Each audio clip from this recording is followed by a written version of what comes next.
দোকান থেকে এই চেডার চিজ কিনতে গেলে আমার নিম্নে 400 থেকে 500 টাকা খরচ করতে হতো।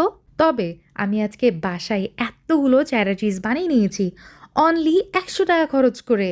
যারা কিনা গ্রামে থাকেন তারা এটা আরও কম খরচে বানিয়ে নিতে পারবেন, মানে 60 টাকারও কম খরচে। এই চেডার চিজ বানিয়ে আপনারা কিন্তু ফ্রিজেও সংরক্ষণ করতে পারেন, আর বাচ্চাদের এটা কি পরিমাণ পছন্দ আপনারা তো সবাই জানেন।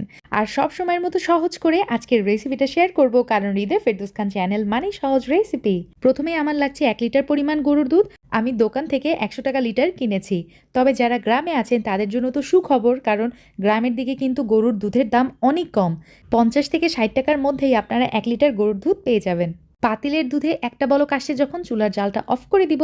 আর এই যে দেখেন, আমি এখানে অ্যাড করে দিচ্ছি হোয়াইট ভিনেগার অর্থাৎ সিরকা। আমি এখানে অ্যাড করেছি 3 টেবিল চামচ।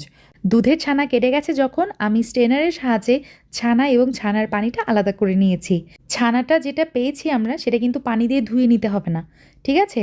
যেভাবে আছে সেভাবেই থাকবে। শুধু একটু যখন ঠান্ডা হয়ে গেছে তখন আমি ব্লেন্ডার জারে এই ছানাটুকু নিয়ে নিলাম। নিয়ে এর মধ্যে অ্যাড করে দিচ্ছি ওই যে পানিটা, ছানার পানিটা, প্রায় 6 টেবিল চামচ মতো।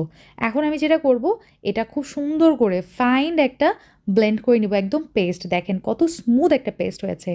তৈরি হয়ে গেছে আমাদের ক্রিম চিজ। এখন যেটা করব, ক্রিম চিজ আমি দিয়ে দিব হচ্ছে প্যানের মধ্যে, এবং ব্লেন্ডার ধোয়া 1/4 কাপ পানিও অ্যাড করে দিলাম। লবণ ব্যবহার করেছি হাফ চা চামচ, চেডার চিজে একটু সল্টিনেস থাকে এই জন্য। আর সাথে ব্যবহার করেছি হলুদের পানি, যেই হলুদ আমরা রান্নার কাজে ব্যবহার করে থাকি সেটাই। আপনারা চাইলে দোকানের কেনা ফুড কালারও ইউজ করতে পারেন, তবে আমি ন্যাচারাল যেই কালার সেটাই ব্যবহার করেছি। চুলার জালটা অন করে দিলাম, খুব সুন্দর মতো জাল করে নিব। এখন অ্যাড করেছি 2 টেবিল চামচ পানির মধ্যে 1 চা চামচ আগার আগার পাউডার দিয়ে খুব ভালো মতো গুলিয়ে এই যে আমি এই মিশ্রণে দিয়ে দিলাম। দিয়ে এখন যেটা করব, অনবরত নাড়তে থাকবো, এবং এই মিশ্রণটা আমি জাল করে নিয়েছি 3 মিনিট। ঠিক আছে, অনলি 3 মিনিট জাল করে নিলেই হয়ে যাবে। একদম সময় নিয়ে জাল করলে এই মিশ্রণটা কিন্তু বেশি ঘন হয়ে যাবে, তখন পারফেক্ট কনসিস্টেন্সিটা কিন্তু আসবে না। তো হয়ে গেছে। আমি এখন যেটা করব, চুলা থেকে নামিয়ে একটা ছড়ানো পাত্রে এটা ট্রান্সফার করে নিব। আর যেহেতু বাসায় বানিয়ে নিচ্ছি, তো এটা একটু মোটা রাখারই আমি চেষ্টা করেছি। তবে আপনারা চাইলে এই চেডার চিজ আরও পাতলা করে বানিয়ে নিতে পারেন। সেক্ষেত্রে যেই ট্রেতে জমিয়ে নেবেন সেই ট্রেটা কিন্তু একটু বড় হতে হবে সাইজে। 1 ঘন্টা পরে আমার স্লাইস চিজ অথবা চেডার চিজ খুব সুন্দর করে জমে গেছে। তো আমি এটা একটু সুন্দর দেখানোর জন্য এজেসগুলা কেটে নিলাম। আর এটা বাসায় বানিয়ে নিলে কাটার দরকার নেই, জাস্ট দেখতে সুন্দর যেন লাগে এই জন্য।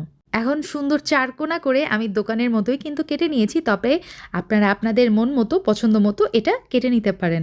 তো দেখতে পাচ্ছেন কত সহজে এই ট্রে থেকে আমার চিজগুলো উঠে আসছে, আর দেখতে কতটা পারফেক্ট হয়েছে মাশাল্লাহ, একদম দোকানের মতোই। আর টেস্ট তো হয়েছে লাজবাব। নর্মাল ফ্রিজে এটা প্রায় 14 দিনের মতো ভালো থাকবে, ডিপ ফ্রিজে তো কথাই নেই, 2-3 মাস ভালো থাকবে।